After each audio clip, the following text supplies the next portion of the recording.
I'll tell you right now, these past 2 chapters of Tokyo Ghoul are prime examples why Tokyo Ghoul is probably the best manga that I'm reviewing on my channel right now. It is just greatness mixed with deep symbolism and all around just epicness. Like, these Tokyo Ghoul chapters, insane. So quickly talking about chapter 51.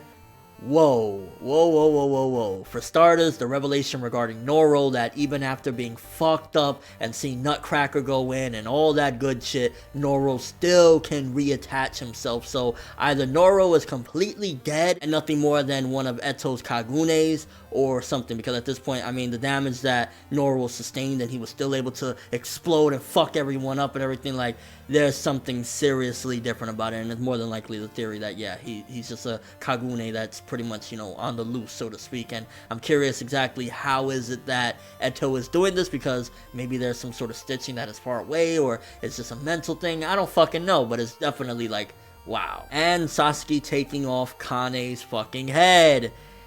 Don't fuck with Sasaki Heist, bro. Like a kick to the head, taking it clear the fuck off. Pretty much Kane is kind of like Noro in a sense, is what I gather from these 2 chapters, because he was able to put himself, well, he was able to put himself back together, and it was kind of like he only lost consciousness for a second, so it's almost as if he died for a split second. The science behind it definitely has me like, what the fuck? But then again, it's Tokyo Ghoul, so ghouls and stuff like that, you can't really put too much real world logic into it, how, like, you know, you could be completely beheaded but then ultimately within seconds be put back together, and kind of like, you know, I guess the stitching and Eto's ability, so to speak, is what really makes this shit happen, because it was very similar to what happened with Noro. Noro completely fucked up, detached and everything, bam, still able to go, and same thing with Kane in this chapter. But the big revelation in regards to Kane, I mean, if you really think about it, it was either 2 different things. I mean, I'm not prejudiced in any means, so I never really said, oh, whatever, as far as like, I mean, I thought it would be weird or whatnot, but I wasn't like, oh, against it, like, oh, no.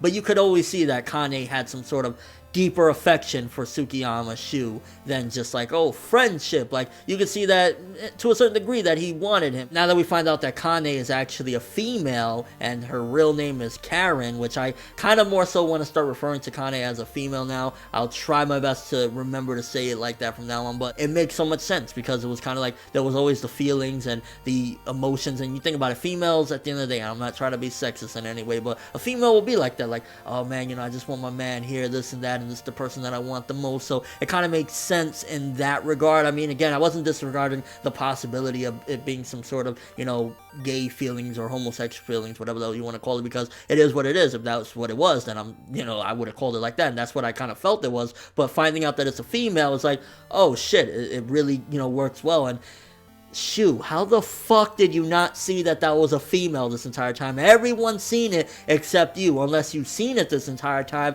and just completely disregarded it because you don't really care about things like that. Or maybe, I mean, if you remember Shu's obsession with Kaneki, starting off as a meal and then friendship and then whatever the fuck it turned into the end. Who knows, maybe Shu was gay, so he didn't want to fucking accept that a female liked him. I don't know. And that's regardless of what is fucked up. Like, seeing the scene of her stitching up Kane and everything, it was like, what is wrong with Eto? You're sick in the fucking head. I am so glad we got confirmation on where Sasaki Heist, even though he's not even Ken Kaneki right now, but where Sasaki Heist stands with Arima to a huge degree inside of him. He wants to take that motherfucker's head off. He hates him. He wants to kill him because he is not a weapon. And he's tired of Arima treating him. And the symbolism in the end, like, this is truly awesome symbolism, where he basically quotes that line from Eto, well, you know, her writing name, so to speak, one of her novels or one of her works, where he's like, your parents failed to raise you. Now, there's a couple ways you could take it. It could have been more so,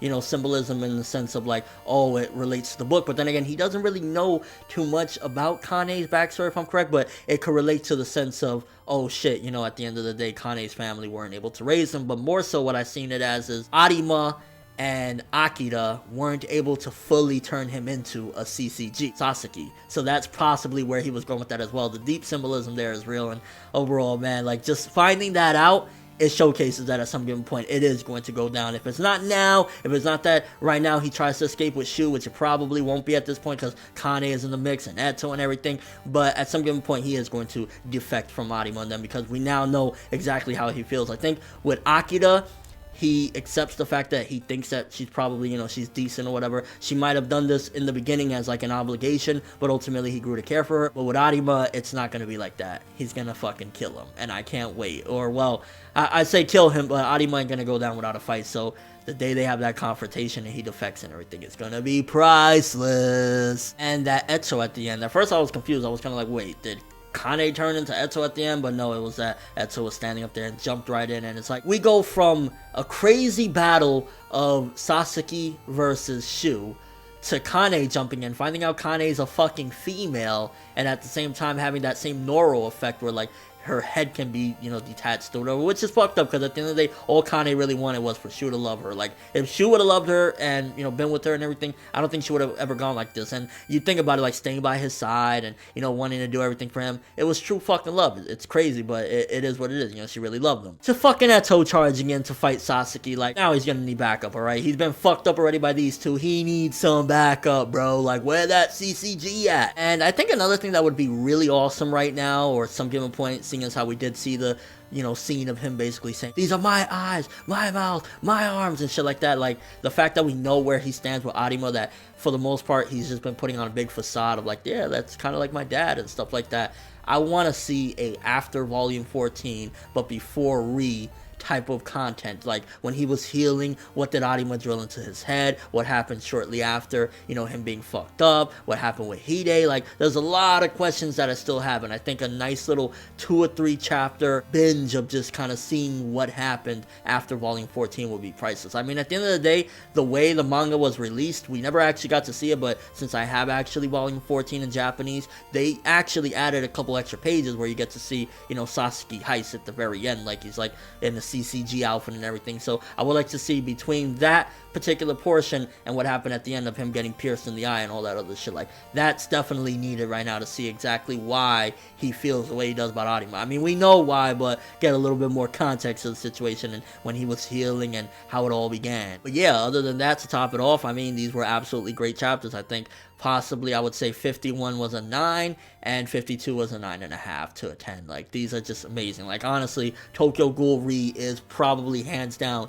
the best manga that I'm reviewing. There's probably like one other series that I would argue at the moment right now that's weekly that I'm reviewing that, you know, competes with it. But as far as like the deep symbolic nature of it, the epicness, the art, everything combined, that just really gives you something great. Honestly, a great product. Let me know what you guys think. Are you excited right now that Eto jumping in versus Sasaki heist? Do you think that he was quoting that because it was kind of like him referring to Arima and Akira not being able to convert him fully to a CCG, so the parents failed Kane revelation? What did you think? Did you see that coming? I mean, again, I was just accepting it like maybe he's gay for Shu. Didn't realize that it was a female. I was like, what?